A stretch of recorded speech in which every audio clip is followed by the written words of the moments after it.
ya. Uangnya sing peteng iki.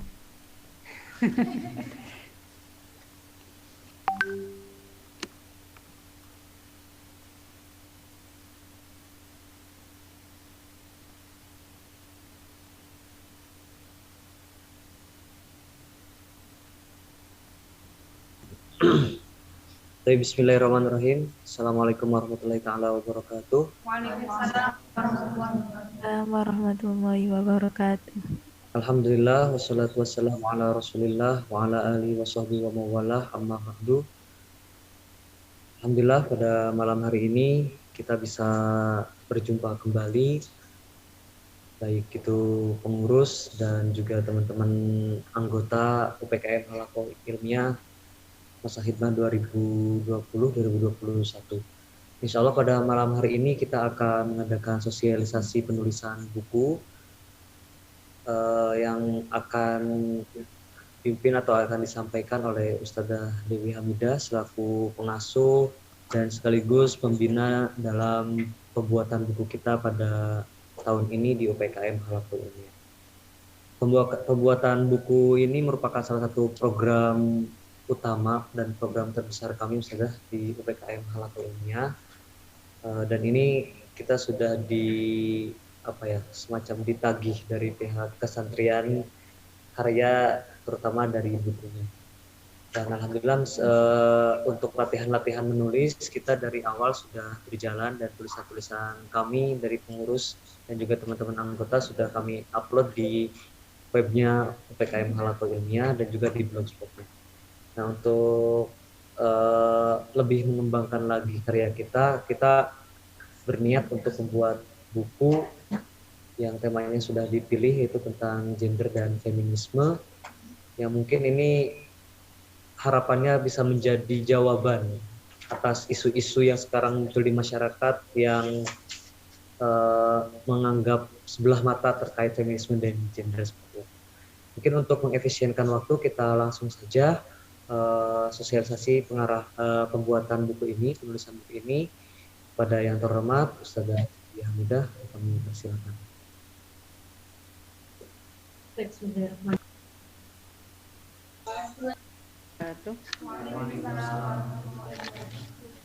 Bismillahirrahmanirrahim. Alhamdulillahirabbil alamin. Allahumma shalli wa sallim wa barik ala sayyidina Muhammadin al-Fatih lima uliqa wal khatim lima sabaqa nasiril haqqi bil haqq wal hadi ila siratikal mustaqim wa ala alihi haqqa qadrihi wa miqdaril azim.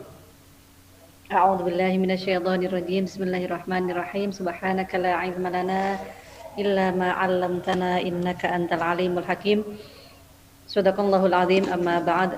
Alhamdulillah. Adik-adik para pengurus dari UPKM Halaqah Ilmiah yang dirahmati Allah, baik yang hadir secara langsung ataupun yang bertemu secara virtual, mungkin yang masih ada di rumah. Alhamdulillah, malam hari ini kita dipertemukan oleh Allah dalam keadaan sihah wal afiyah. Semoga semuanya sehat selalu ya. Dan semoga senantiasa dilindungi oleh Allah Subhanahu wa taala. Alhamdulillah malam hari ini kita dipertemukan oleh Allah untuk ngaji bareng, belajar bersama tentang cara penulisan buku nantinya. Kemudian dengan tema yang sudah dipilih, ya seperti yang sudah disampaikan oleh Mas Firman tadi di awal. Semoga apa yang akan kita pelajari bersama nanti akan bisa bermanfaat dan berkah bagi kita semua. Tentunya ini adalah awal sebuah langkah yang baru dan semoga ini bukan yang pertama dan terakhir. Tapi yang pertama dan selanjutnya akan lahir buku-buku yang akan kita produksi baik secara kolektif atau berkelompok, mungkin secara individu. Jadi mungkin di antara adik-adik akan mengembangkan mungkin penelitiannya nanti atau penulisan tugas akhirnya, skripsinya akan dikembangkan menjadi sebuah buku atau mungkin sebaliknya. Jadi apa yang akan kita pelajari malam hari ini kemudian menginspirasi adik-adik untuk mengembangkannya menjadi sebuah tema penelitian di skripsi sesuai dengan bidang keilmuan masing-masing. Itu yang kita harapkan sehingga apa yang kita pelajari tidak akan mungkin terpisah antara satu dengan yang lainnya. Tidak kemudian kegiatan yang kita kembangkan di Ma'had itu terpisah dengan bagian dari studi kita di fakultas atau jurusan masing-masing. Tapi semuanya masih saling berkesinambungan sehingga aspek manfaatnya akan lebih terasa lagi. Alhamdulillah, salawat dan salam Allah semoga senantiasa dilimpahkan pada Rasulullah Muhammad Shallallahu Alaihi Wasallam. Mudah-mudahan kita semua nanti akan mendapatkan syafaatnya. Amin ya rabbal alamin. Dan alhamdulillah malam hari ini tidak hanya tempatnya yang penuh berkah, tapi juga waktunya. Malamnya juga malam yang sangat penting sekali dan malam yang sangat indah. Malam bulan purnama juga ya. Jadi tidak hanya malam nisfu Sya'ban, tapi kemudian juga malam bulan purnama. Wah, ini bulannya ada di sekitar saya ini. Makanya kemudian di sini sinarnya sangat terang. Jadi saya yang kalah, makanya saya gelap di sini. Karena sinarnya sudah disedot. Ada banyak rembulan di sini. Alhamdulillah. Baik, teman-teman, terkait dengan proses atau persiapan penulisan buku yang sudah direncanakan, saya bisa share screen ya? Oh, sudah.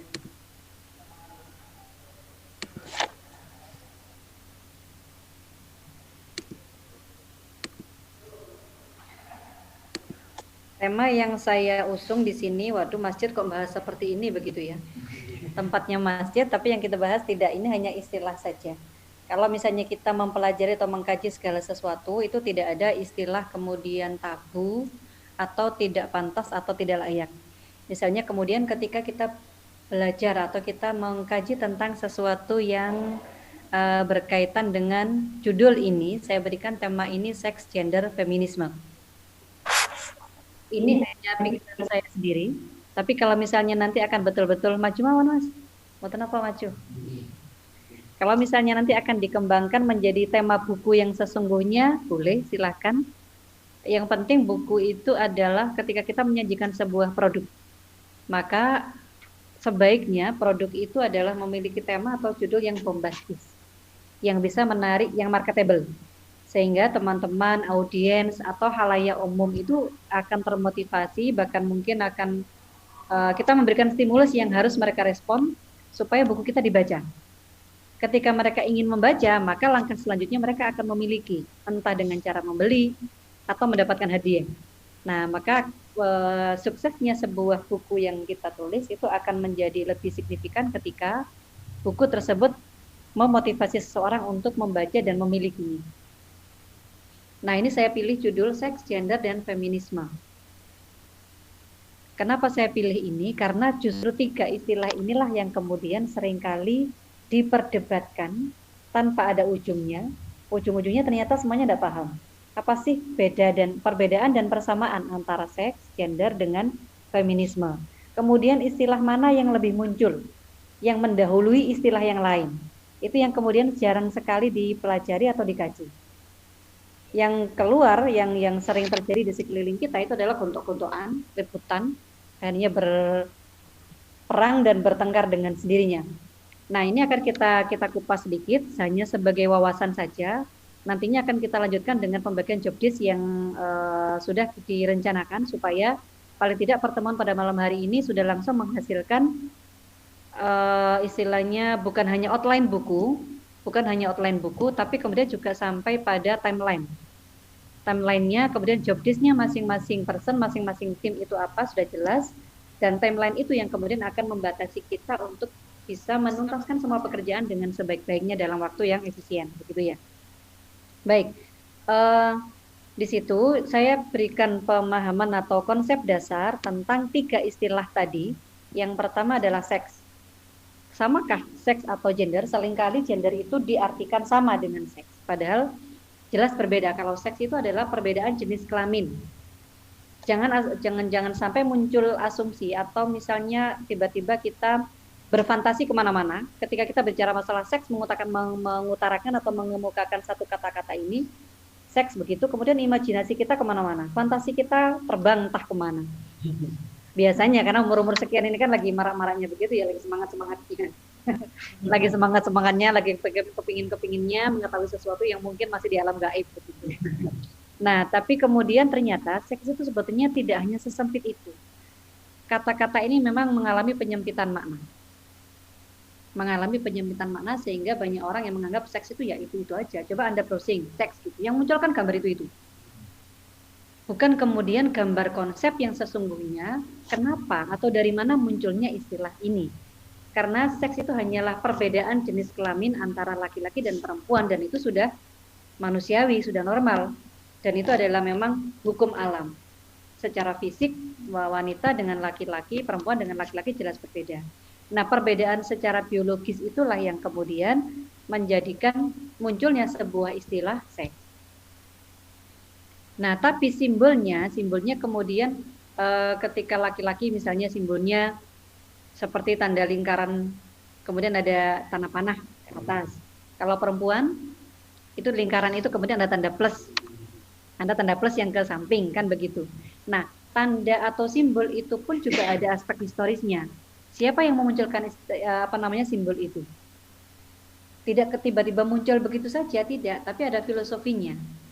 Nah, makanya kemudian ketika kita mempelajari atau kita mengkaji seks, itu berarti perbedaan jenis kelamin yang berdasarkan perbedaan kondisi biologis antara laki-laki dan perempuan. Kalau perempuan punya rahim, kemudian juga punya beberapa anggota tubuh yang berbeda dengan laki-laki. Hanya itu saja. Baru kemudian ketika kemudian dimaknai sempit, seks itu ya perbuatan itu, nah itu yang kemudian sangat tidak tepat. Nah, maka ketika nantinya Anda akan menulis buku, harus disepakati karena penulisan buku itu harus konsisten dalam penggunaan istilah. Apalagi kemudian penulisnya adalah jamaah. Ya, karena penulisnya berjamaah, maka harus ada kesepakatan istilah apa yang akan kita pakai di sini. Apakah istilah seks itu akan dipakai atau tidak. Nah, tema dasarnya adalah gender dan feminisme. Nah, gender itu sendiri berbeda dengan seks, tapi tidak bisa dilepaskan dari seks. Karena gender itu merupakan hasil konstruksi sosial yang menunjukkan, yang kemudian muncul dan berkembang di kalangan masyarakat sekitar kita, kemudian memberikan stereotip antara laki-laki dan perempuan. Tadinya berangkat dari seks, perbedaannya hanya secara biologis. Secara biologis laki-laki punya, penis dan buah zakar. Tapi kalau perempuan, punya payudara, rahim, dan vagina. Bedanya kan itu, secara biologis. Nah, karena perbedaan biologis inilah yang kemudian menjadikan stereotip yang muncul di kalangan masyarakat, bahwasanya ada perbedaan perlakuan, ada perbedaan profesi yang harus dan boleh ditekuni oleh masing-masing jenis kelamin. Perempuan tidak boleh jadi supir, kata siapa? Dulu kan begitu ya, zaman kecil saya mungkin, zaman tahun 80-an lah, ada istilahnya supir angkot, supir bis perempuan. Semua supir itu laki-laki. Tapi sekarang supir Grab banyak. Bahkan supir angkot juga perempuan ada. Dulu perempuan harus bekerja di dalam rumah, tidak boleh bekerja di tempat-tempat yang sifatnya publik. Tapi sekarang di pom bensin pun juga ada karyawan perempuan. Bahkan sampai sekarang juga di kalangan pekerjaan yang sifatnya publik itu juga sudah mulai dilakukan oleh wanita. Nah, perbedaan-perbedaan ini yang kemudian muncul di kalangan masyarakat kita sehingga terjadilah atau muncullah istilah gender. Nah, sebetulnya sejarah munculnya gender itu adalah ketika adanya ketimpangan atau ketidaksesuaian, ketidakadilan yang dialami oleh khususnya kaum perempuan. Kaum perempuan yang termarginalkan menjadi kelompok-kelompok yang tidak diuntungkan dengan posisinya. Misalnya karena pada sesuatu yang dianggap kekurangan itu adalah kelebihan yang dimiliki. Misalnya wanita mengalami haid. Ketika mengalami haid mungkin Mbak sendiri yang bisa merasakan. Tiba-tiba emosinya tidak stabil, maklum masa-masa PMS, misalnya begitu ya. Yang laki-laki harus maklum. Kenapa tiba-tiba marah-marah dia? Gitu, waktu koordinasi, waktu rapat atau waktu apa begitu, tiba-tiba diem, tidak ada sebabnya. Kenapa Mbak biasanya rame kok sekarang diem? Lagi tidak pengen ngomong. Sebabnya sederhana sekali, paling mungkin maklumlah biasa PMS gitu misalnya. Nah, sebetulnya itu kan kelebihan. Kenapa? Karena mereka tidak pernah mengalami. Jangan dianggap itu kekurangan wanita, justru itu kelebihan. Tapi karena kondisi secara biologis yang sedang mengalami perubahan, maka memang harus perlakuan khusus. Contohnya, tidak boleh pada saat kondisi seperti itu tidak boleh mengangkat benda berat. Tidak boleh sampai mengangkat beban berat, tidak boleh ada benturan keras. Ya karena memang kondisinya seperti itu, bukan kelemahan sebetulnya. Justru kalau itu dialami oleh seorang wanita, maka dia dianggap sebagai wanita yang sehat dan sempurna. Hamil juga begitu, mengandung. Itu adalah kelebihan wanita. Laki-laki apa bisa hamil? Enggak, makanya ada ibu kota, tidak ada bapak kota. Yang ada ibu negara, tidak ada bapak negara. Kan begitu. Ya karena kita yang bisa melahirkan keturunan, kita yang bisa memberikan generasi. Dari ibu kota muncullah kota-kota yang lain, kota-kota kecil. Tapi tidak ada bapak kota. Nah, sehingga kelebihan-kelebihan itu justru harus diangkat, bukan malah dimarginalkan, menjadi subordinat. Kelompok-kelompok yang subordinat. Stereotip yang begini inilah kemudian munculnya begitu juga ketika misalnya wanita-wanita itu merasa bahwa ya sudahlah, saya seperti ini saja. Karena saya seorang ibu, saya tidak mungkin meninggalkan anak-anak saya, sehingga yang berprestasi, yang berperan di kawasan publik hanya yang laki-laki saja. Biarlah bapak-bapak, biarlah orang laki-laki, perempuan di rumah saja. Dari dapur ke kasur, dari kasur ke sumur, dari sumur kemana lagi? Berjemur, jemur pakaian toh. Ya sudah, antara itu aja perempuan itu. Tapi kalau laki coba kemana-mana boleh. Kemana-mana boleh. Kenapa lah perempuan tidak bisa begitu? Padahal ketika perempuan itu berikan satu kepercayaan, satu amanah, satu job desk yang berikan keleluasaan dia untuk bergerak, maka dia akan melampaui laki-laki gerakannya. Perempuan itu kalau sudah diberikan amanah biasanya all out. Semuanya dilakukan dengan sempurna. Tapi begitu kemudian melampaui pihak laki-laki, kadang laki-laki yang merasa, loh kok nong wedok sing. Nah, kok tiba-tiba ada perempuan yang begini, mundur dengan alasan kamu perempuan, dengan alasan kasihan anak-anakmu, kasihan suamimu ditinggal terus, kan begitu. Padahal kalau misalnya semuanya bisa diposisikan dengan baik dan benar, ya semuanya masih akan bisa berjalan. Tentunya masih dalam batasan atau frame syariat. Tetap harus syar'i. Tetap harus syar'i. Perempuan tidak bisa kemudian meskipun kita sudah bergerak di lintas publik begitu misalnya, di lintas alam bahkan, bukan hanya alam gaib, tapi alam dunia nyata sudah kita masuki. Nah, tetap kita masih ada frame batasan syariat. Misalnya sebagai posisi istri, maka kita wajib izin kepada suami. Itu wajib mutlak, tidak bisa ditawar. Tidak bisa kemudian, Mas, saya sudah jadi menteri loh ya, saya tidak perlu izin sampean. Dan sama jadi supir saya saja. Tidak bisa begitu. Tetap posisinya adalah kewajiban istri tetap harus izin dan sepengetahuan suami pergi atau melakukan kegiatan apapun.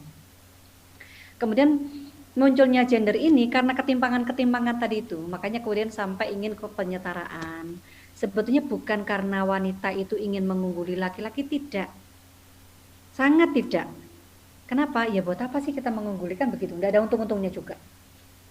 Karena perempuan itu diciptakan dari tulang rusuk yang bisa jadi pendamping, bukan jadi dari tulang kepala sehingga menjadi atasan laki-laki, dan juga bukan dari tulang kaki untuk diinjak.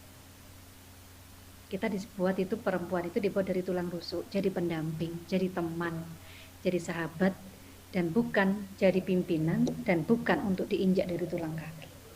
Nah, makanya kemudian ketika diposisikan setara, itu akan sangat harmonis kehidupan. Kalau bisa diatur dengan baik. Nah, kemudian muncullah gerakan-gerakan yang menyuarakan untuk setara. Jangan hanya perempuan itu diposisikan marginal, dipinggirkan, dibelakangkan. Sampai orang Jawa yang paling patriarki sekali, orang Jawa mengatakan perempuan itu rencang-wingking. Rencang-wingking teman belakang, karena pantatnya cuma di belakang. Baru kalau ada tamu, Bu, buatkan minum. Baru dia keluar, itu pun kadang buat tok. Yang mengeluarkan anaknya atau suaminya ngambil sendiri. Cuman buat tok. Makanya kemudian dikatakan rencang-wingkingnya pundi, itu berarti istri. Kasihan kan, rencang-wingkingnya pun pundi Pak Niko, kan wingking ya, jadi tempatnya di wingking. Kasihan di wingking tok. Nah, kemudian muncullah beberapa gerakan yang menyetarakan itu, dan ternyata yang menyuarakan itu bukan hanya perempuan yang teriak, tapi pihak laki-laki pun banyak. Muncullah gerakan-gerakan feminisme.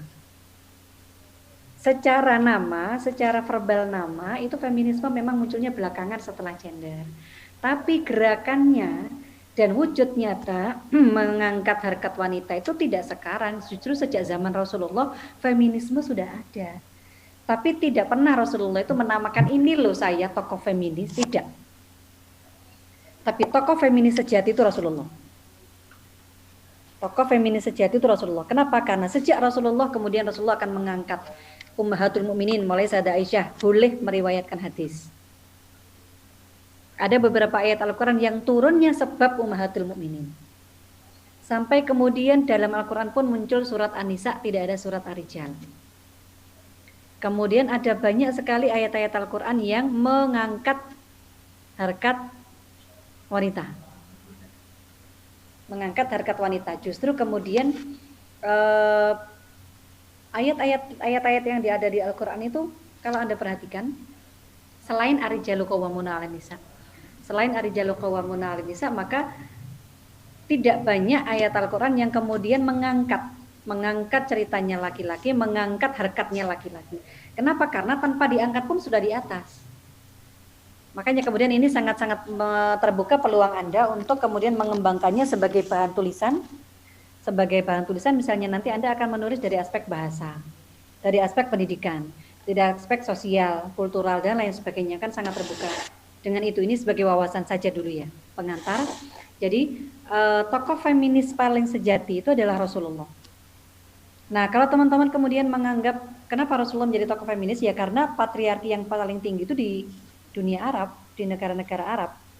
Di negara-negara Arab sampai sekarang pun Anda tahu ya, baru-barusan saja orang perempuan di Saudi boleh nyetir mobil, itu masih barusan. Dulu-dulu kan tetap aja nggak boleh. Kemudian apalagi sampai foto dengan terbuka wajahnya, tetap tidak boleh. Itu adalah memang apakah itu syariat Islam atau itu syariat Arab atau budaya Arab lah, bukan syariat Arab. Istilahnya budaya Arab. Budaya Arab atau itu syariat Islam. Nah, itu juga kemudian dipertanyakan. Ternyata itu adalah budaya Arab. Budaya Arab yang begitu. Bukan kemudian kalau syariat Islam ya seperti yang kita ketahui, wanita tetap boleh dan bisa tampil di kalangan di lingkungan publik asalkan tetap bisa menjaga norma yang ada. Kemudian juga semuanya masih bisa dijaga sesuai dengan syariat ajaran agama Islam. Nah, teman-teman, konsep dari 3 istilah inilah yang kemudian harus matang dulu, kemudian dipastikan Anda akan fokusnya menulis kemana. Kalau di 2 istilah, hanya gender sama feminisme, ya kalau feminisme itu berarti sudah mengarah kepada gerakannya, alirannya. Tapi kalau hanya feminis itu berarti tokohnya. Jadi kalau feminis itu tokohnya. Tapi kalau sudah bertambah dengan itu berarti alirannya, gerakannya, tindak nyatanya, begitu. Dan di Indonesia ini tokoh-tokoh feminis itu memang justru didominasi lebih banyak orang laki-lakinya. Kenapa? Karena orang laki-laki yang kemudian merasa bahwa kok Indonesia timpang sekali ya antara laki-laki dengan perempuan. Begitu. Jadi mereka kemudian malah ingin mengangkat. Sebetulnya diposisikan sama harusnya, begitu. Tapi karena wanita memang sering mengisolasi dirinya, bahkan kadang wanita itu merasa nyaman di situ. Mereka tidak berani keluar dari zona nyaman. Enak kan di rumah, diem, apa istilahnya, macak, mana, masak. Macak, mana, masak. Sama mapan. Di kasur.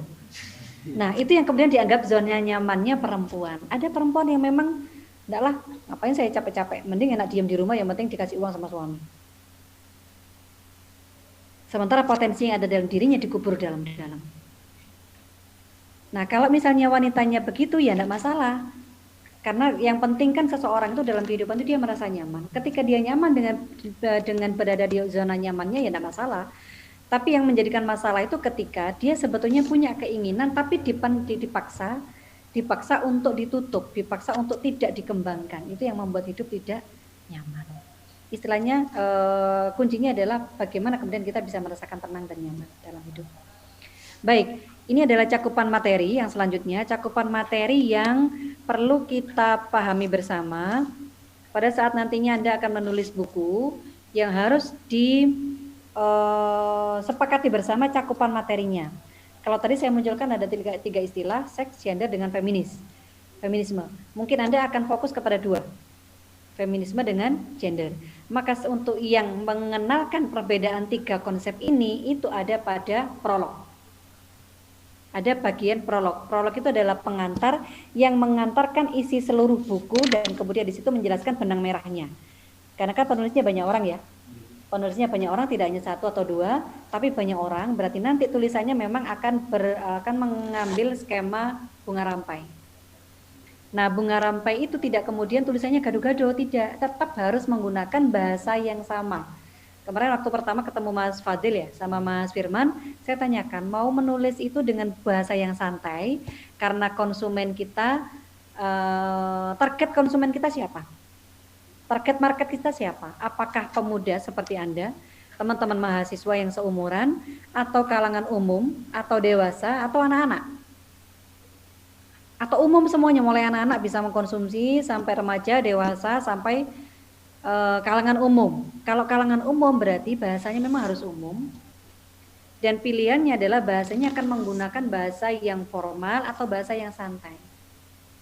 Kalau penulisnya seusia sampean sih ya lebih enak memang bahasanya yang santai ya, kayak buku-buku saku begitu, sehingga lebih familiar dan lebih marketable bagi teman-teman mahasiswa dan juga remaja. Kalau yang bahasa-bahasa formal kalah kita dengan dosen-dosen. Begitu juga itu sudah sangat membosankan kalau tentang kajian gender, karena gender dan feminis bukan sesuatu yang baru kan. Tapi bagaimana kemudian kita memunculkan tulisan ini dengan model baru, dengan baju baru yang lebih menarik begitu, supaya tidak disirik, bukan disiriki, dipandang sebelah mata oleh para, mohon maaf, ulama-ulama, kiai-kiai dan bunyai-bunyai yang sampai sekarang dalam tanda kutip mereka masih menolak gender. Ya. Jadi ini yang kemudian harus perlu kita jaga betul, jangan sampai kemudian ada beberapa kiai, bunyai, loh kok anak mahat malah nulis gender? Kok anak mahat malah nulis tentang feminisme begitu. Jadi tampilan kita, kemasan bahasa kita harus sesantai mungkin, bagaimana kita menyampaikan apa yang ada dalam pikiran kita, kemudian kita sampaikan kepada para pembaca dengan sesantai mungkin. Tapi kita ingin meluruskan pikiran orang tentang kesalahan gender, bahwa gender anggapannya adalah wanita yang ingin berontak. Enggak. Ngapain kita berontak? Kita lurus-lurus saja capek kok. Apalagi mau berontak, gitu. Enggak perlu berontak, biasa-biasa saja. Jadi cakupan materinya nanti yang akan kita sepakati bersama. Kemudian akurasi materi. Jadi meskipun ini tulisannya santai, tapi referensinya harus jelas. Referensinya jelas, Anda baca dari buku mana, apakah ini pikiran Anda, analisis Anda sendiri, atau mengambil dari pendapatnya orang. Itu yang harus jelas. Nanti harus sepakati pakai footnote atau innote atau endnote. Itu yang kemudian harus rujukannya yang harus seragam. Kemutahiran informasi. Kemutahiran informasi, jangan sampai kita menulis sesuatu yang sudah. Tapi kita harus terus mencari sesuatu yang sifatnya baru, yang betul-betul baru informasinya. Nah, kalau mas-mas, mbak-mbak ini sudah sangat canggih mencari informasi-informasi yang baru terkait dengan feminis dan gender. Kemudian menumbuhkan semangat produktivitas. Produktivitas ini artinya ketika Anda menulis satu tema ditulis satu atau dua orang? Dua orang ya, satu tema dua orang. Nah, maka dua orang ini tidak boleh berebut tema, dan tidak boleh berebut memasukkan konsep, karena kita akan mengawinkan dua pikiran dari dua orang dalam satu tema. Maka pembagian outline dalam satu tema itu harus tepat dan sesuai. Sama menulis apa, saya nulis apa. Nah, ketika dua orang mengumpulkan hasil penulisannya, maka bagaimana kemudian kita menghaluskan bahasa supaya tidak terkesan nyambung, makso nyambungi gitu ya. Maka bahasanya yang harus dihaluskan. Makanya kemudian harus disepakati dari awal skemanya seperti apa. Kemudian tulisan itu usahakan memotivasi pembaca. Tidak hanya menyampaikan materi secara umum, kita tidak hanya mengantarkan tema, tapi memotivasi supaya mereka, kalau tulisan kita sifatnya positif, memotivasi mereka melakukan apa yang kita tulis. Tapi kalau sifatnya negasi atau negatif, memotivasi mereka untuk tidak melakukan itu. Gitu loh. Jadi bagaimana kemudian kita menulis itu, tulisan kita menjadi stimulus. Kalau ada stimulus kan pasti ada respon. Tapi tidak usah cari siti di sini. Tidak ada siti. Kemudian mengembangkan life skill-nya masing-masing. Ini bebas Anda akan menulis apa, tulis saja. Yang ada di pikiran tulis saja dulu. Nanti tinggal menghaluskan bahasa, tinggal mengatur sistematikanya, begitu caranya. Mengembangkan sikap sense of diversity. Sikap sense of diversity itu seperti apa? Anda harus mempunyai pikiran yang berbeda dengan yang lain. Mulai sekarang browsing lah tulisan-tulisan tentang gender, feminis. Oh, orang-orang biasanya nulisnya tentang ini, tentang gerakan, tentang begini-begini. Saya ingin tampil beda lah, gitu ya. Saya ingin tampil beda, saya tidak ingin bahas ini. Contoh seperti yang saya bahas tadi. Kalau ada kebagian sosial kultural, yang sering diangkat itu tadi. Kalau istri itu paling dari dapur ke sumur ke kasur, ke jemur. Kalau tidak manak, mapan, macak. Anda jangan bahas itu. Apalagi kemudian penulisnya belum menikah lagi. Tidak afdol.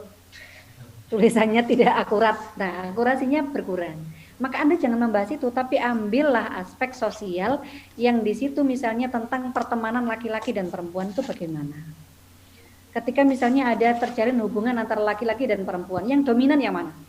Pengambil keputusannya siapa? Nah, pasti Anda punya pengalaman banyak lah ketika di berorganisasi, ketika berteman. Bahkan boleh Ustazah bahas tentang pacaran? Boleh.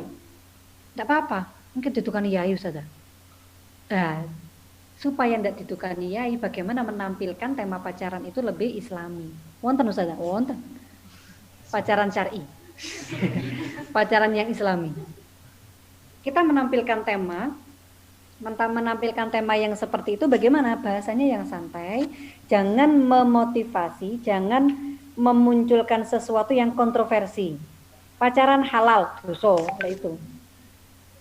Tapi bagaimana kemudian caranya kita mengajari pembaca untuk bisa melakukan pacaran yang halal. Beda loh ya. Beda ya, pacaran yang halal bagaimana? Saya suka sampean, normal, wajar. Sing paling gampang, saya suka Mas Firman, Kak Kirono sing cemburu. Terus Firman juga suka sama saya. Selesai. Itu manusiawi, tidak mungkin sampean membunuh perasaan itu. Normal kan? Ayo goro sampean tidak suka sama lawan jenis. Hati-hati. Hati-hati kok cucok. Ayo jangan sampai. Dan itu kan perasaan yang normal, wajar. Tapi ketika kemudian terjalin hubungan itu, saya suka sampean, sampean suka saya. Selesai. Ya sudah, kita nunggu kalau misalnya takdir Allah berjalan, ya kita akan ketemu lagi. Tidak kemudian berlanjut ke janjian, ketemuan, itu segala itu so.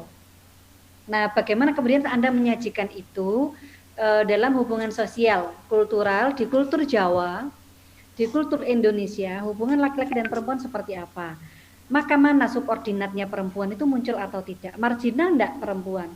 Oh ternyata iya, masih muncul di kalangan masyarakat kita. Yang laki masih banyak yang suka mendua.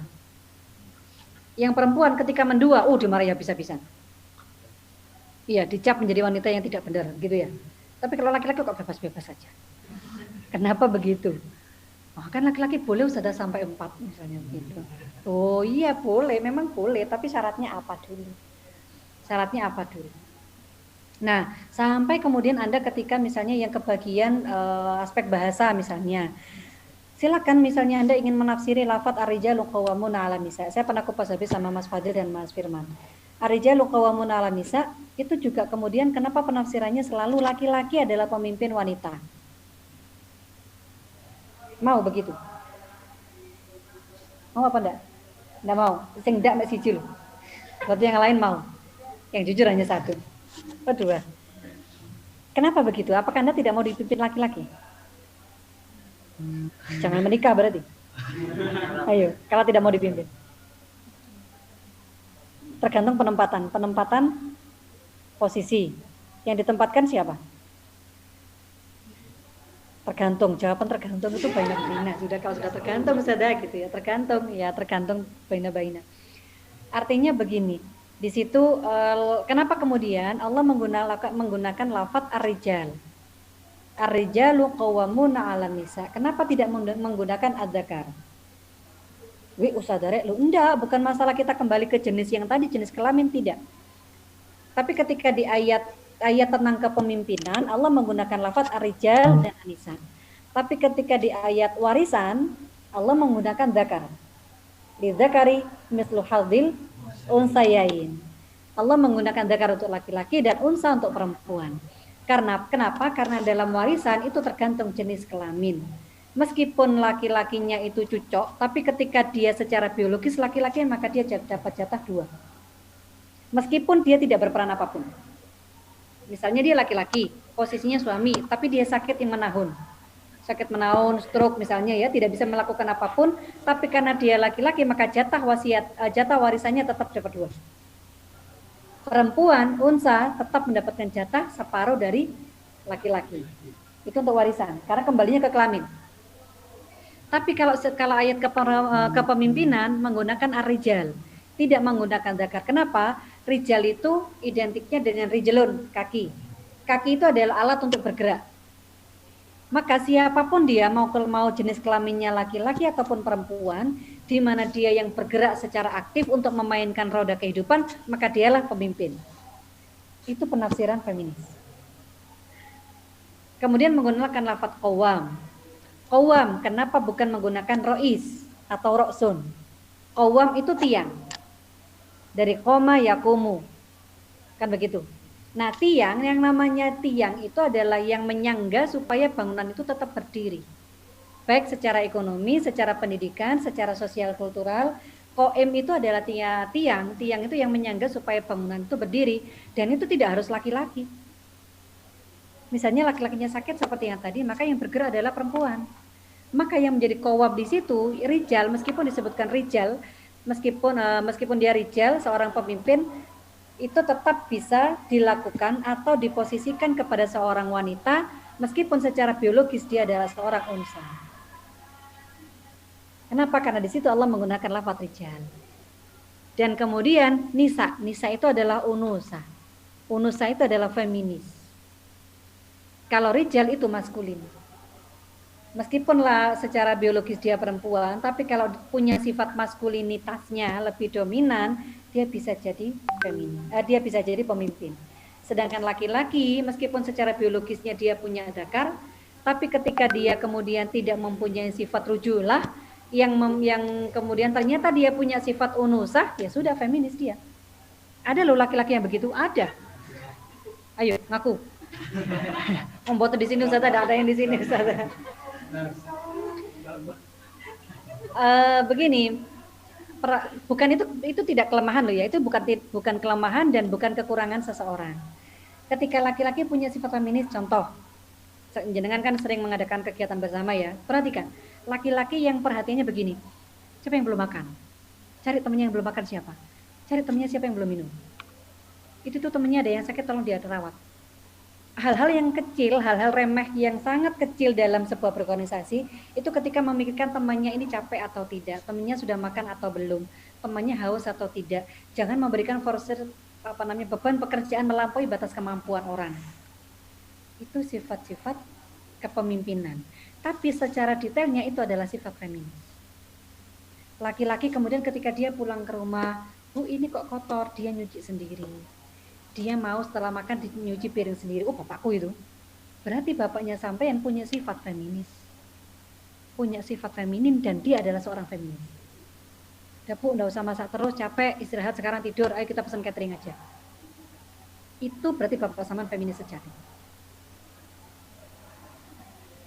Kenapa? Karena kita tidak perlu mencari, loh bapak saya loh saja tinggi, besar, kekar, gagah. Oh, bukan berarti kemudian harus yang kayak apa ya? Yang lembeng-lembeng, yang cantik-cantik, tidak harus begitu.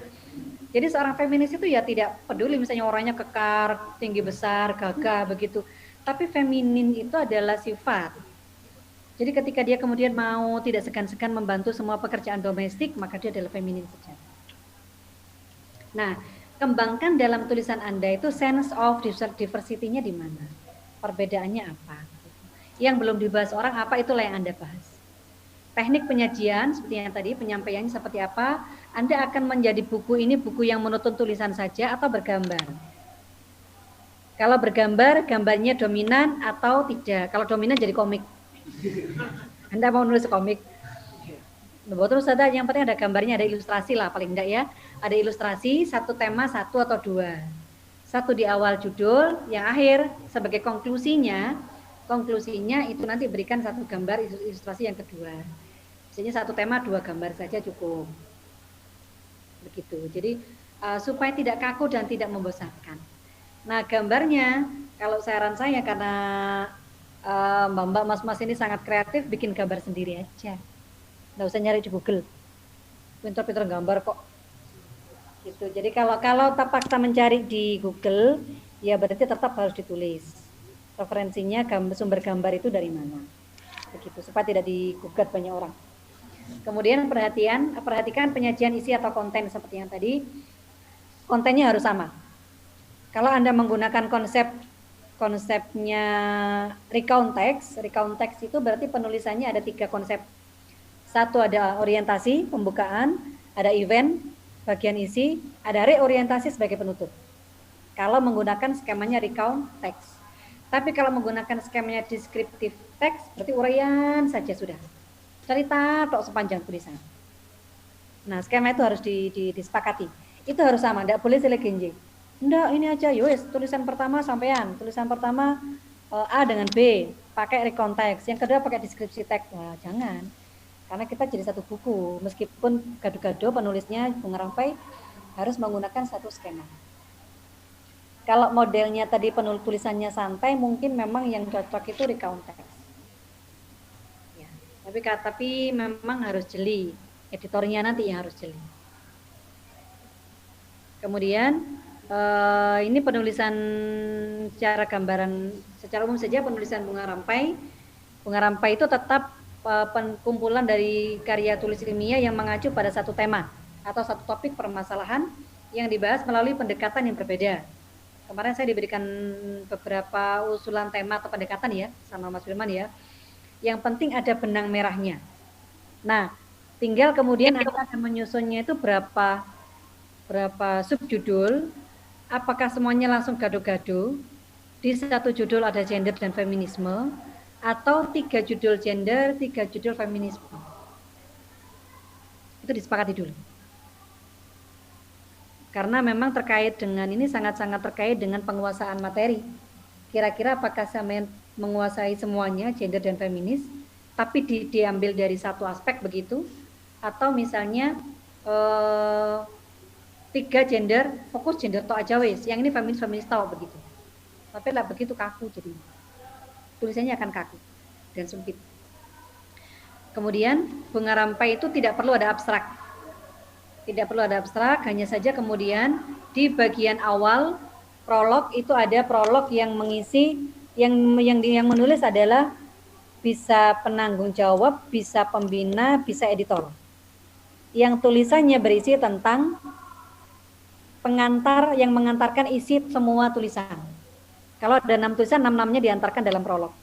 Kemudian di akhir, di bagian penutup juga ada epilog. Epilog itu penutupnya Bunga Rampai yang berisi tentang analisis. Setelah 10 misalnya, ada 10 tulisan dikumpulkan semua, dibaca. Ada tim ahli pembaca. Nah, tim ahli pembaca itu kemudian menganalisis tulisan tersebut, itu yang akan dimuat menjadi epilog.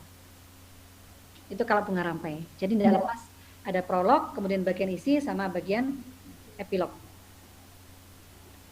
Nah, untuk ciri khasnya Bunga Rampai, cover tidak ada nama penulis. Karena namanya kan rombongan. Namanya rombongan, bukan namanya 10 orang ditulis semua, enggak. Tapi di cover itu hanya ada nama editor saja. Editor atau tim ahli. Kemudian nama penulis dimasukkan di dalam daftar isi. Judul apa, penulisnya siapa. Judul apa, penulisnya siapa. Itu cirinya begitu. Jadi jangan gila muncul. Loh kok nama saya enggak ada, Ustaz? Waduh, rame geger dunia. Iya benar, karena gara-gara Bunga Rampai ini kemudian pernah terjadi masalah kan di kampus kita. Dulu, zaman saya kuliah, berapa ya? S2 apa S3? S2, tapi bermasalahnya sampai S3. Jadi ketika kita, kebetulan kelas saya itu lumayan teman-teman, karena program beasiswa, tadi kita sedikit cerita pengantar tidur. Saya dulu S2-nya sempat 2 kali.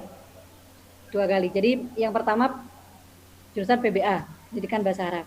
Kemudian Kemenak itu mengeluarkan beasiswa S2 tapi linguistik murni. Beda dengan pendidikan. Nah, saya ngambil daftar, lolos ternyata. Alhamdulillah, dapat 2. Terus gimana Bu Dewi kuliah 2? Iya. Nah, beasiswa linguistik itu ternyata penempatannya di UIN Malang. Nah, saya kan enak, tidak perlu kemana-mana. Jadi hanya saya kuliah di satu kampus tapi 2 jurusan, satunya linguistik, satu pendidikan. Udah kuliah. Begitu kemudian sudah kuliah, ternyata di merger, yang linguistik di merger ke PPA. Akhirnya tesisnya cuma 1, tapi dapat titel 1. Nggak apa-apa wes, tapi dapat uangnya kan 2. Saya begitu, alhamdulillah. Nggak apa-apa Pak, nggak apa-apa. Tesisnya berapa Pak saya? 1 aja Bu. Oh ya sudah, tesis 1, tapi titelnya 1, ya nggak apa-apa. Titelnya 1, tesisnya 1. Duitnya berapa Pak? 2, alhamdulillah. Yang penting kan itu ya. Rezeki itu min haitsu la yahtasib. Nah, ternyata kemudian yang di kelas beasiswa yang kemudian di merger itu karena seleksinya se-Indonesia kan lumayan orangnya. Pinter-pinter artinya. Nah, kemudian penulisannya teman-teman bagus di satu mata kuliah. Kemudian itu dikumpulkan, ternyata alhamdulillah profesornya seneng, dikumpulkanlah jadi bunga rampai, diterbitkan. Nah, ketika diterbitkan ada nama satu teman yang tidak muncul, termasuk nama saya tidak muncul. Saya sih tidak masalah karena memang ada beberapa diedit sehingga dilebur begitu. Dilebur termasuk nama saya tidak muncul, saya tidak tanya, saya diam-diam saja biasa saja. Oh tidak muncul, iya tidak apa-apa karena memang tulisan saya lebur. Tulisan saya lebur kemudian muncul satu tema baru begitu. Ada yang muncul, ada yang tidak. Saya belum tanya, ternyata teman ada yang tanya. Kok nama saya tidak muncul? Kebetulan yang tanya ini sampai bertanyanya tidak hanya ke kampus, tapi bertanyanya ke pihak luar kampus. Dikorankan, di media sosial kan, di media elektronik kan, di media cetak kan, viral sudah ramai, geger sampai ke ranah hukum. Hanya dari satu buku bunga rampai. Sampai sidang, akhirnya kami dikumpulkan semua, diundang semua satu kelas, ya Allah, mengundang lagi orang-orang teman-teman se-Indonesia, didatangkan lagi ke Malang semua, dihadapkan sama hakim, sama pengacara. Waduh, kita cuma diem tok wis. Ribet kalau urusan hukum ya. Jadi kemudian berangkat dari pengalaman itu, maka harus dipahami dulu bahwa penulisan bunga rampai itu namanya penulis tidak harus muncul di cover, tapi muncul di daftar isi. Nah sekarang nanti dengan tim editornya harus dirapatkan lagi, dibicarakan tulisannya asli atau lebur. Kalau lebur nanti seperti saya, nama saya tidak muncul. Kalau nama teman-teman tidak muncul terus mereka protes. Waduh, kita yang pusing. Jadi kalau menurut saya sebaiknya tidak lebur. Karena lebur itu konsekuensinya terlalu berat. Kan kasihan teman-teman juga sudah nulis, terus ngoyo-ngoyo, kesel gitu ya. Terus ternyata lebur tulisannya namanya hilang. Kan kasihan. Firmanto yang muncul. Waduh. Digempur banyak orang sampai enggak enak. Jadi sebaiknya tidak melebur, jadi tulisannya tetap murni, tinggal kemudian diedit, diperbaiki gitu aja. Isinya tiap bab terdiri dari 1 KTI, 1 karya tulis dengan format lengkap terkait keterkaitan antara bab dengan dijembatani tema yang sama. Kalau menurut saya menawarkan konsep penulisannya begini. Baik tentang gender dan feminisme, di satu judul itu ada gendernya, ada feminismenya. Tentang seksnya tadi dan perbedaan dengan dua konsep istilah ini, itu tugas dari penulis yang menulis prolog dan epilog. Jadi petugas yang siapapun yang akan bertugas menulis prolog dan epilog, maka dia yang bertugas untuk menjelaskan makna konsep dasar dari seks, gender, dan feminisme. Sedangkan teman-teman penulis itu sudah langsung fokus masuk ke dalam tema. Masuk ke dalam tema, tidak usah memperdebatkan apa itu gender, apa itu feminisme, enggak. Tapi langsung fokus ke tema, ke penulisan masing-masing. Nah, di dalam pun ada batang tubuhnya. Batang tubuhnya adalah yang pertama konsep pengertian dulu, kemudian landasan teori, baru sejarah munculnya, dan biasnya. Bias gender dalam aspek apa? Bias gender dalam pendidikan, bias gender dalam sosial, bias gender dalam bahasa misalnya. Kalau di feminis munculnya tokoh. Tokohnya siapa? Saya berikan contoh, di situ ada dunia pendidikan. Dunia pendidikan ini saya berikan contoh misalnya di situ.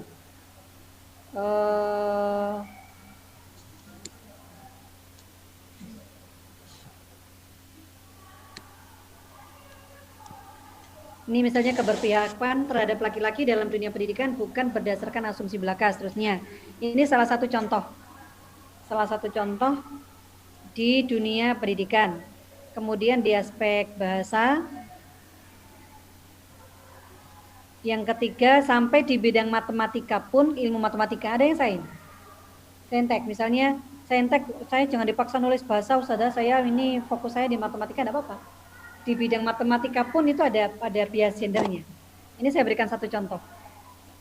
Jadi tentang pengalaman spasial laki-laki dan spasial perempuan. Spasialnya laki-laki dan spasial perempuan itu berbeda.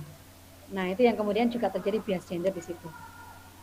Baik, ini tinggal ini tema yang tim penulis yang kemarin sudah disampaikan ke saya. Nah, untuk terkait penulisannya nanti silakan dipimpin oleh koordinator ya, Mas Firman mungkin. Kalau saya persilakan kalau misalnya teman-teman ada yang ingin ditanyakan. Mungkin kalau membutuhkan materi ini nanti saya kirim. Okay. Baik, sementara pendapat dari saya itu. Saya persilakan kalau teman-teman ingin bertanya. Itu kok meriah sekali tuh. Oke, terima kasih. Mungkin teman-teman baik yang ada di sini dan yang di rumah, ada yang ingin ditanyakan, dipersilakan, G. Yang di rumah bisa langsung unmute, dan yang di sini bisa langsung disampaikan ke Ustazah biar langsung dijawab. Ya, mungkin selain langsung, misalnya ingin bertanya langsung, berarti dibuka, di unmute begitu. Tapi kalau misalnya waktunya terbatas, mungkin bisa ditulis di chat. Oh iya. Jadi kalau misalnya ada yang tanya langsung sambil kita lihat di chatroom, bisa sambil kita jawab begitu. Ya, jadi teman-teman yang di rumah boleh di chat room juga, atau mau langsung menyampaikan, monggo. Silakan, ada yang ditanyakan? Dari Pak Anis. Ya, silakan.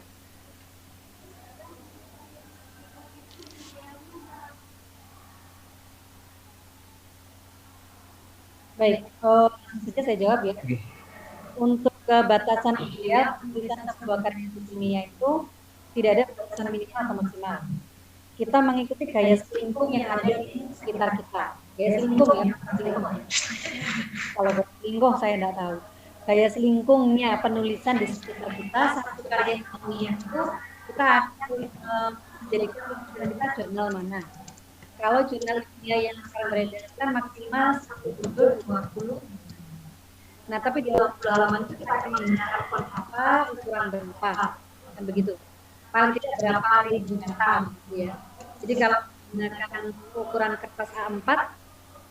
kertas A4 misalnya 15 sampai 20 halaman, itu kalau ukuran standar misalnya menggunakan Times New Roman 12. Atau misalnya menggunakan Arial atau Calibri yang 11. Ya, 11 karakter. 11 tulisan, fontnya 11. Kalau Arial atau Calibri 11, kalau Times New Roman 12. Nah, menggunakan font tulisan itu banyak 15 sampai 20 halaman. Nah, itu kira-kira berapa kata itu? Entah. Paling 5 ribuan. Ya, sekitar itu. Terima kasih. Mungkin ada yang ditanyakan lagi, teman-teman? Ya. Ini kan pembuatan buku secara bersama. Ya.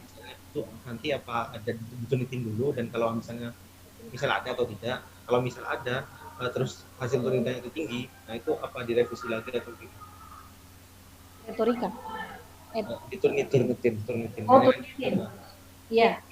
Karena ini tulisannya orang yang memang, jadi tim editor nanti memang harus turnitin supaya kita validasinya jelas begitu. Setiap penulisan misalnya setelah kita cek dengan menggunakan turnitin yang masih tinggi tingkat plagiasinya ya harus dicek lagi. Tapi pengeditan itu diserahkan kepada penulis, jangan editor. Jadi dari penulis ada naskah mentah dari penulis, itu kemudian kita masukkan dulu di turnitin, jangan dia ditulis. Kita masukkan di turnitin dulu. Penulis pertama harus ngecek dulu dari penulis. Langsung dicek di turnitin.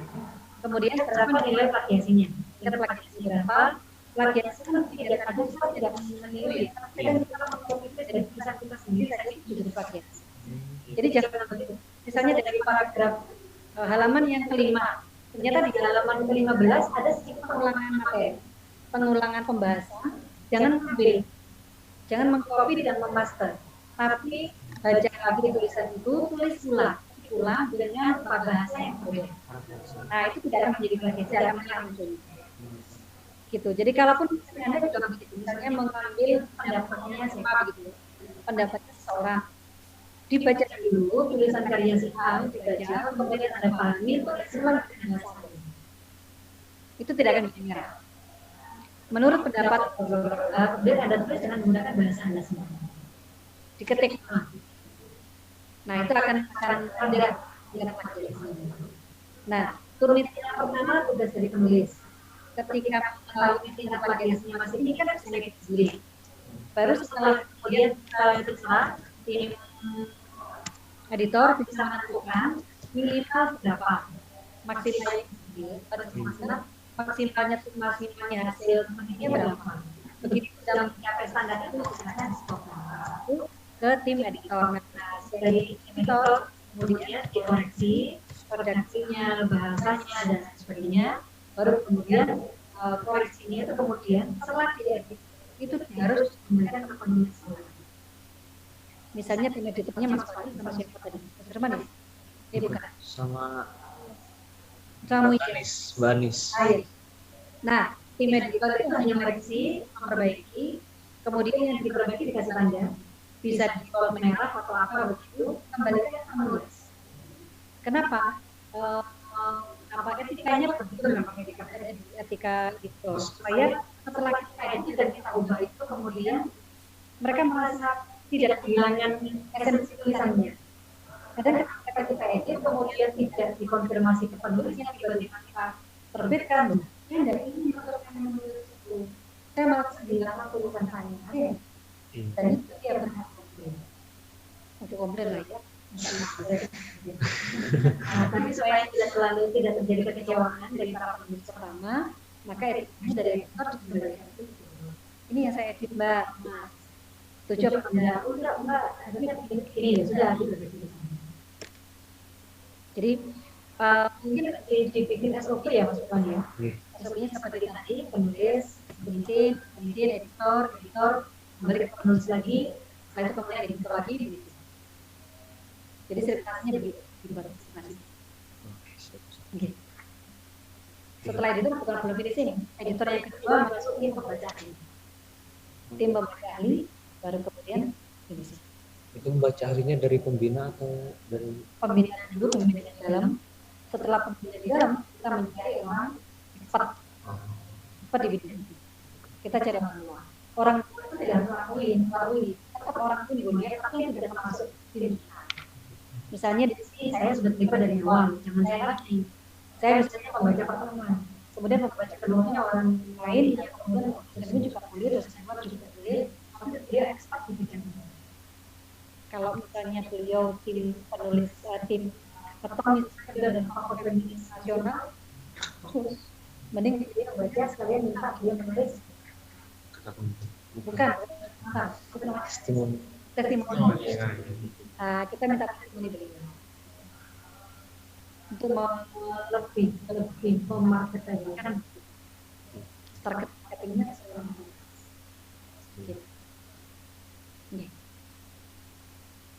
Mungkin ada pertanyaan lagi? Oke.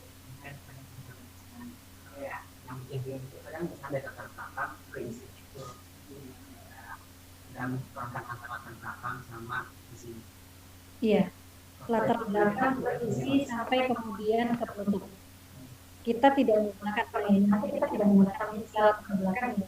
Kita menggunakan istilah boleh pengantar, boleh pemahaman, atau konsep. Tadi di slide saya ada sudah menggunakan istilah apa? Kalau latar belakang itu adalah latar depan. Ada latar belakang. Jadi ada latar belakang. Jadi nanti kita menggunakan pengantar boleh, pemahaman boleh, atau pengertian. Tapi yang pasti kita akan buka dari konsep. Nah, untuk menghaluskan tulisan dari pemahaman atau pengantar, kalau misalnya tadi selain latar belakang, ke bagian isi sampai ke penutup.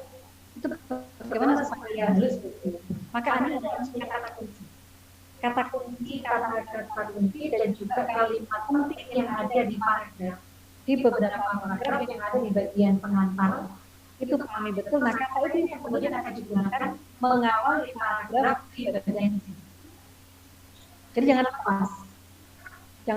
Jadi misalnya di kata secara etimologi gender itu adalah bola. Nah, kemudian dari definisi yang sudah ditulis, ambil kata kuncinya, ya, keywordnya apa, tulis kembali menjadi apa yang ada di paragraf 1 bagian isi.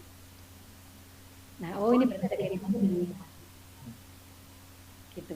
Tapi hanya berupa kata aja, jangan langsung mengulik sampai mencoba itu benar. Supaya rangkaiannya halus.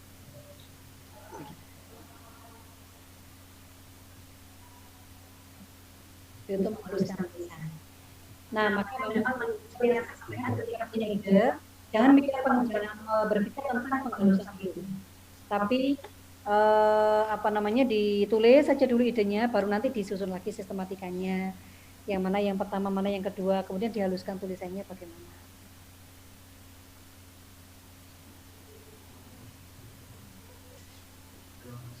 Ada lagi pertanyaan dari teman-teman yang lain?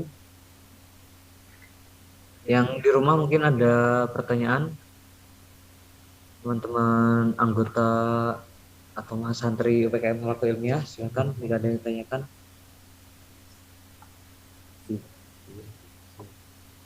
Ya, di sini ada pertanyaan lagi mungkin.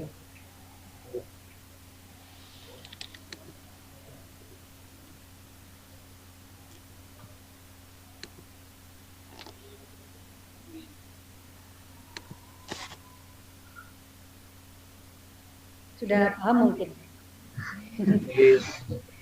Kalau masih kegiatan begini memang masih hanya membayangkan. Mungkin akan banyak pertanyaan ketika sudah action.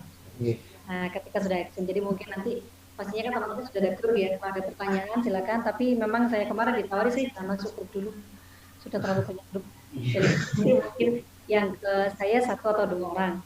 Misalnya Mas Firman dengan siapa begitu kontak personnya itu yang bisa menyampaikan ke saya.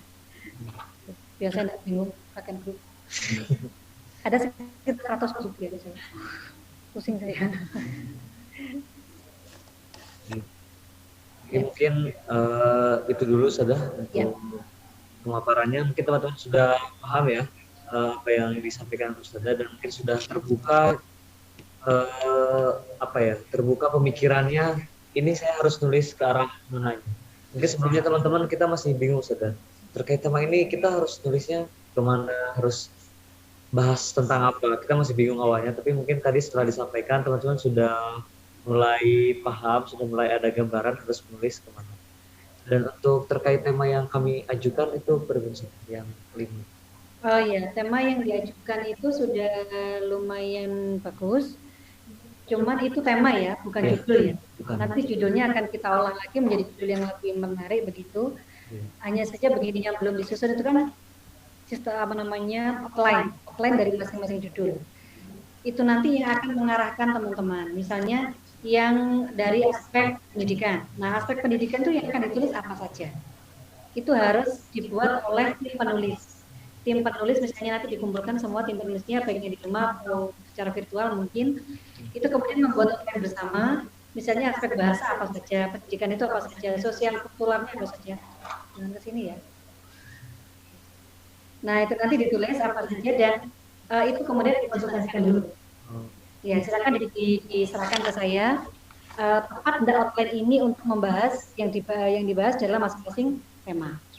Okay. Jadi tentang apa begitu supaya memudahkan nanti berapa paragraf. Itu sangat membantu. Jadi kita menyusun batang tubuhnya tulisan bagi para pemula. Judul besarnya misalnya gender dan feminisme dari aspek secara Islami misalnya, syariat yang kita konsep dasarnya apa, dalilnya apa, kemudian masalah yang akan kita angkat apa, ini berapa paragraf gitu. Nah, itu akan menjadi batang tubuh yang saling mengaitkan, saling terkait dan menyatu sehingga kita akan mudah menulis, teman-teman. Gitu. Ya, satu judul maksudnya. Okay. Jadi karena satu judul ini kan tulisannya terpisah-pisah. Nah, maka satu outline itu untuk satu judul, bukan hanya untuk satu buku. Kecuali kalau satu bukunya itu kita tulis satu judul, nah itu outline utuh. Tapi ini kan satu buku beberapa judul. Nah, maka satu judul itu harus punya satu masing-masing outline. Gitu. Nah, outline-nya bisa berbeda. Cuman perbedaan itu strukturnya tetap sama. Kalau outline pasti isinya pasti beda. Cuman outline-nya dan strukturnya yang harus sama.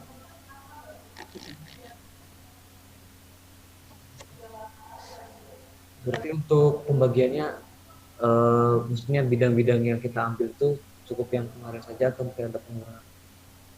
Yang kemarin saya lihat dulu, apa judulnya kemarin itu? Yang sudah dikirim ke saya di WhatsApp ya?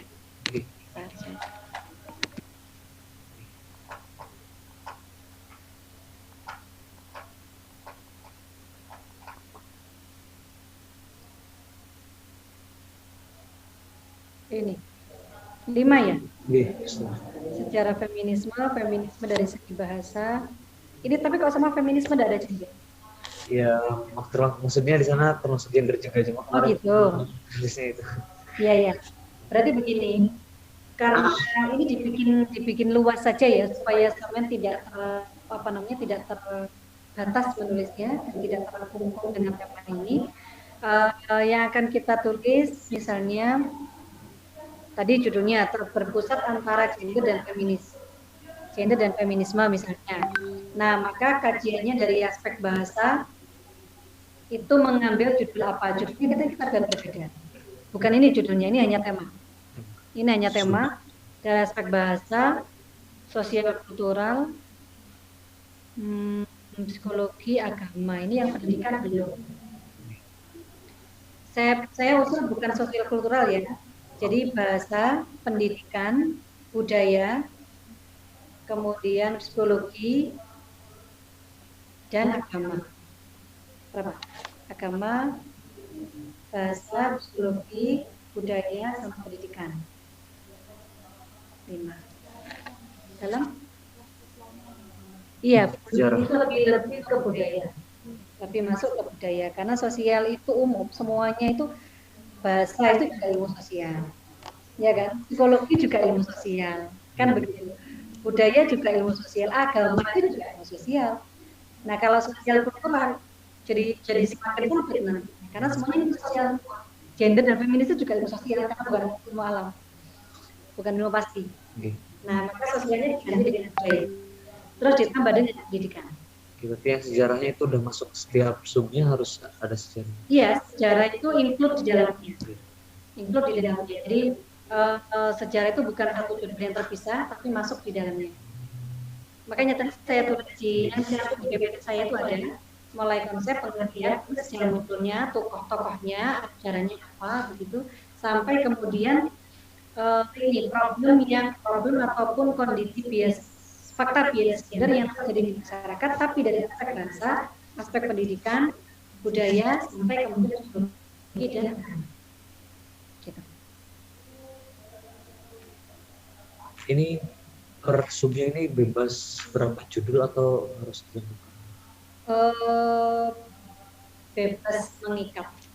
Jadi bebas mengikat itu misalnya dalam satu judul itu ada sekitar 3 subjudul. Terlalu sedikit ya. Kalau misalnya 4 subjudul itu, maka yang lain bisa 4 atau 5. Jadi perbedaannya hanya sekitar 4-5 banding 1. Bandingnya 1 aja. Antara 4-5 atau 3-4 gitu. Kalau 3 terlalu sedikit sih, mungkin 4-5. Bisa 4, bisa 5 tergantung tergantung kekayaan konten di dalamnya. Kalau misalnya agama itu kan banyak sekali agama itu. Bahasa juga yang sedikit agak ini psikologi. Karena psikologi itu kan fokus ya kajiannya ya. Budaya juga banyak. Jadi ini langsung dibagi aja gitu.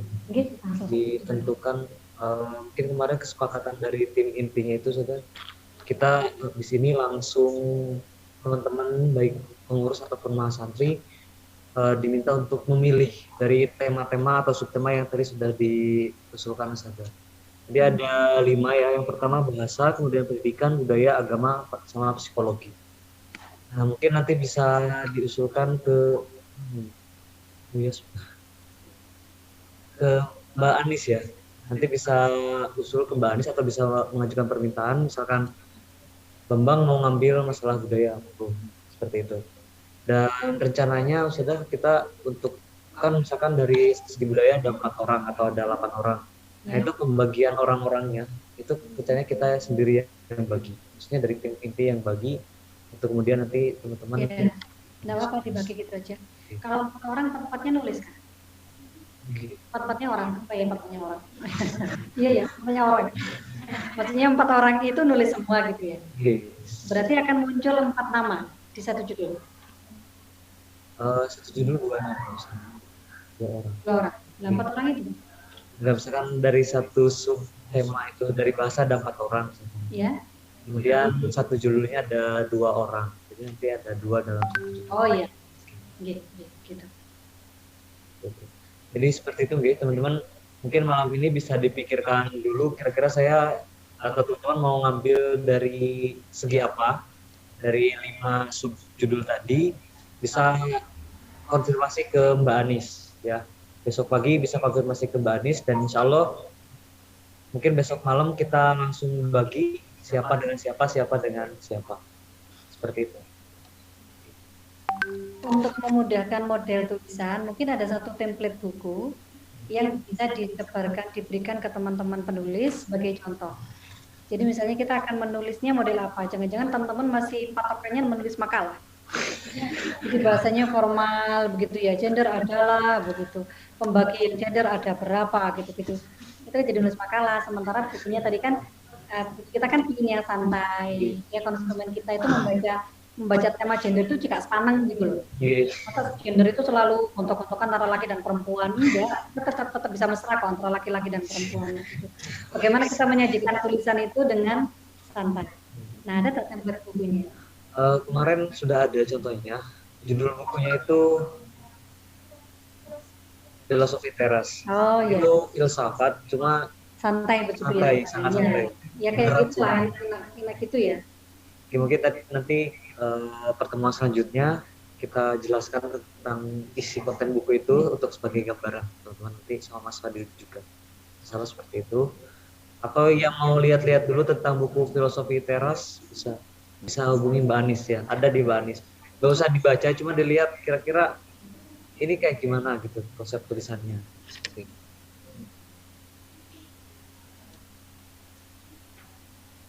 Kemudian untuk timeline-nya, kemarin kita juga udah bikin rek-rekan sudah timeline-nya. Mungkin Mbak Anis bisa disampaikan timeline yang kemarin kita sepakati.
Delapan.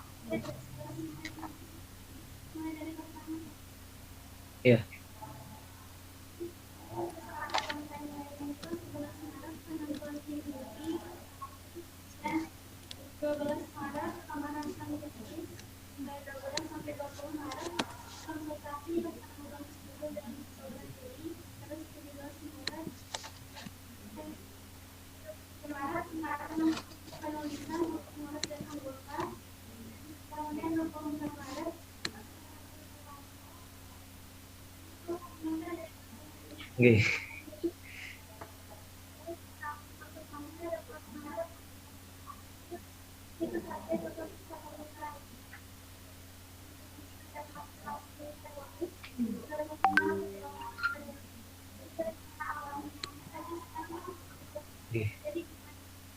mungkin susunan aja dulu, nanti untuk tanggalnya kita bahas lagi.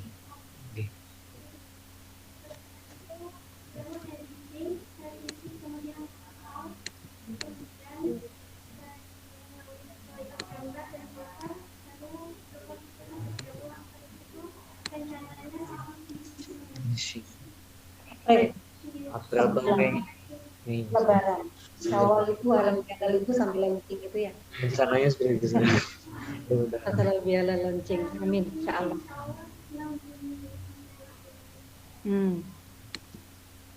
Gini.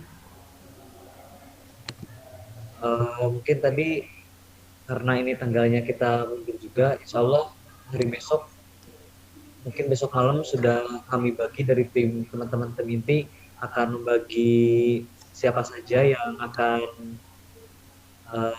partner nulisnya siapa dengan siapa, dan untuk hal ini mohon segera tentukan pilihan Anda. Maksudnya pilihannya di bidang apa ya, di bidang bahasa kah atau apa, monggo. Mungkin lebih enaknya sesuai dengan jurusan biasanya. Oke, sesuai jurusannya. Kalau misalnya memang jurusannya itu tidak salah jurusan. Karena teman-teman S1 itu masih banyak ya, masih ada mungkin meskipun tidak banyak. Iya yang nyasar. Dulu saya kepinginnya di bahasa Inggris, susah banyak nyasar ke bahasa Arab. Enggak apa-apa nyasar ke surga. Nyasar ke surga. Atau kepinginnya ke psikologi, tiba-tiba masuk ekonomi. Ya, jadi duitnya banyak, enggak apa-apa ya. Dan teman-teman yang ada di rumah juga, terutama teman-teman anggota atau Mas Santri, nanti bisa chat Mbak Anis ya. Nanti Mbak Anis mungkin akan menyampaikan pengumuman di grup anggota, dan segera tentukan pilihan mau ngambil di subjudul yang mana dari 5 subjudul yang sudah kita sepakati, dan insya Allah malam besok sudah dibagi dan bisa mulai langsung nulis per partnernya. Seperti itu, insya Allah. Ada yang ingin ditanyakan lagi mungkin dari teman-teman? Ya. Mungkin ada dari Ustaz ada yang disampaikan? Cukup ya. Bismillah, karena ini adalah satu proyek yang lumayan besar. Tapi kalau dikepung dan dikerjakan bareng-bareng, insya Allah akan terasa ringan dan mudah. Semoga semuanya dimudahkan oleh Allah dan diberikan kelancaran dan keberkahan. Amin. Dan ini adalah jangan ketika menulis nanti jangan sampai merasa terpaksa. Ini adalah jariah ilmu. Jariah ilmu yang akan bertahan sepanjang hayat. Dan mungkin ketika kita sudah meninggal, jariah ilmu ini masih tetap. Itu adalah lisan. Kalaupun kita sudah meninggal, nantinya tulisan ini kita berharap akan masih bisa memberikan manfaat kepada orang lain. Jadi kita niatkan semuanya untuk ibadah jariah ini, sehingga jariah penulisan buku itu adalah sesuatu yang sangat berharga sekali. Semoga kita semua akan mendapatkan ridha Allah, dan kita mulai dari bulan yang mulia, bulan Sya'ban juga. Jadi mungkin nanti ini adalah aktivitas menemani sahur ataupun sebelum menjelang berbuka. Alhamdulillah, semoga mendapatkan berkah Ramadan juga. Amin. Jadi buku ini nanti buku yang kita tulis juga akan mendapatkan ridho dari Allah Subhanahu wa taala. Amin ya rabbal alamin. Semoga semuanya dimudahkan oleh Allah, dan kita semua akan mendapatkan hasil yang terbaik dari jari kita. Amin. Cukup, terima kasih dan mohon maaf dari saya. Assalamualaikum warahmatullahi wabarakatuh. Waalaikumsalam warahmatullahi wabarakatuh. Terima kasih kami sampaikan kepada Ustazah Dewi yang telah menyampaikan sosialisasi atau pengarahan kepada kita semua terkait penulisan buku dan juga membuka wawasan terkait tema yang akan kita angkat. Kita doakan mudah-mudahan beliau senantiasa diberikan kesehatan, diberikan umur yang panjang dan keberkahan dalam hidupnya. Untuk teman-teman semuanya, baik pengurus dan juga anggota, mari mulai malam ini di malam yang sangat spesial, di awal mungkin ini catatan amal pertama kita, setelahnya kita ganti buku malam ini. Jadi ini catatan amal pertama kita niatkan, kita mulai untuk menyusun sebuah karya yang insya Allah akan bermanfaat untuk orang banyak dan bisa menjadi solusi atas perdebatan-perdebatan yang sekarang masih terus digaung-gaungkan di luar sana, dan kita bisa menjadi tokoh mungkin di sini yang masih bingung dengan penelitiannya.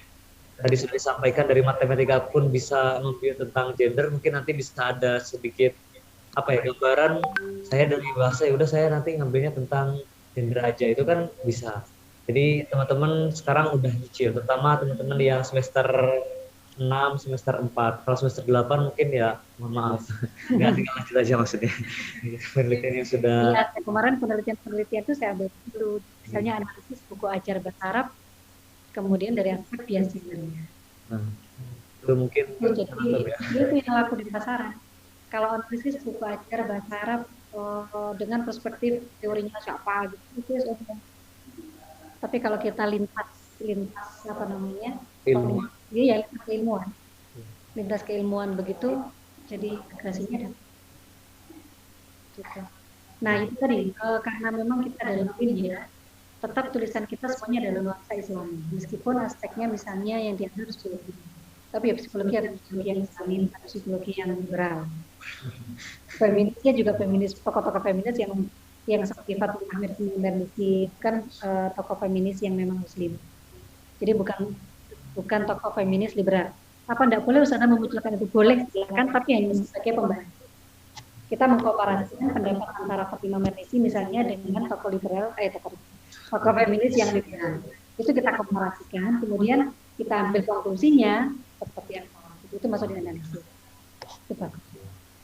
Itu jadi skripsinya sampai harus api itu, biar berbeda dari yang lain. Iya. Ya, mungkin itu teman-teman yang semester 4, semester 4 dan semester 6 udah ada gambaran ya untuk tulis skripsi apa. Andai kan saya dari dulu udah ada gini mungkin ya, tapi ya udahlah. Lupa kalau gitu. Tesis. Amin. Siap, doanya sudah. Ya, mungkin malam ini dicukupkan sekian. Jangan lupa target-target kita segera dikerjakan, dan insya Allah untuk kegiatan PPKM Halako Ilmiah setelah ini lebih banyak ke masalah buku ini, meskipun latihan mingguannya tetap jalan, tapi kita lebih fokus ke ini. Dan insya Allah target kita nanti ketika launching, kita sekaligus webinar mungkin dengan mengundang pemateri yang sekaligus tokoh feminisme yang terkenal juga, mungkin rencananya Ustazah. Ya mungkin seperti Najwa Shihab atau siapa rencananya. Tapi ya kita lihat budget juga sih nanti. Amin, kita doa aja. Yang penting yang penting karya kita buku ini jadi dulu ya. Yang penting kita sama-sama kita goyong niatkan ini belajar dan niatkan ini untuk tugas akhir juga buat teman-teman yang mau tugas akhirnya terkait ini. Sehingga nanti ketika ada tugas akhir atau sudah menggarap tugas akhir, tinggal melengkapi aja, tinggal konsultasi ke dosen, udah selesai biar cepat juga gitu kan. Oke. Mungkin hanya itu. Terima kasih atas kehadirannya, dan kami ucapkan terima kasih Ustazah atas kehadirannya. Mohon maaf mengganggu waktunya. Oke, terima kasih.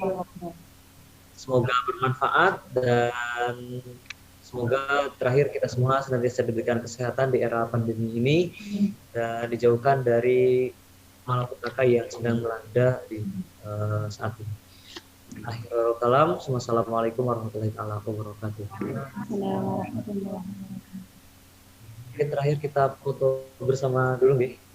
Kita foto bersama. Virtual atau foto langsung? Dua-duanya sudah.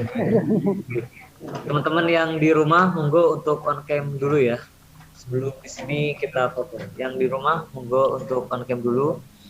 Ada Mbak Zahrotul Jannah, Mbak Faroha di sini. Ada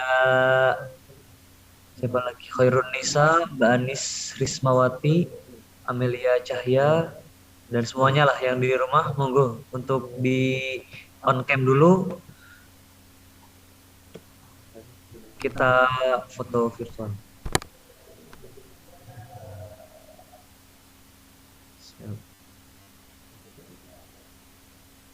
Mbak Nurul Konita mana? Queen.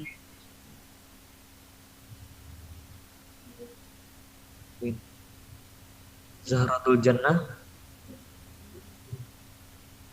Mbak Amel.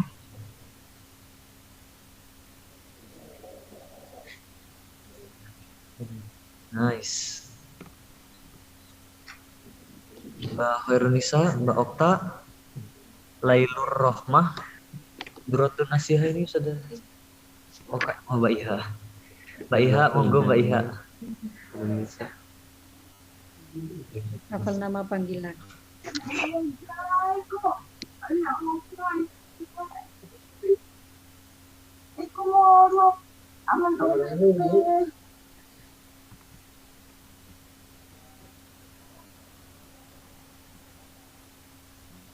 Mungkin yang ada aja dulu, nanti yang lain bisa nyusul juga.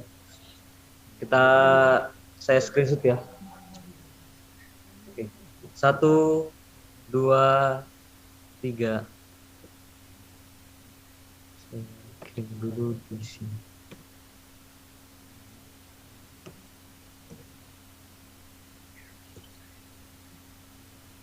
Sekali lagi ya. 1, 2, 3.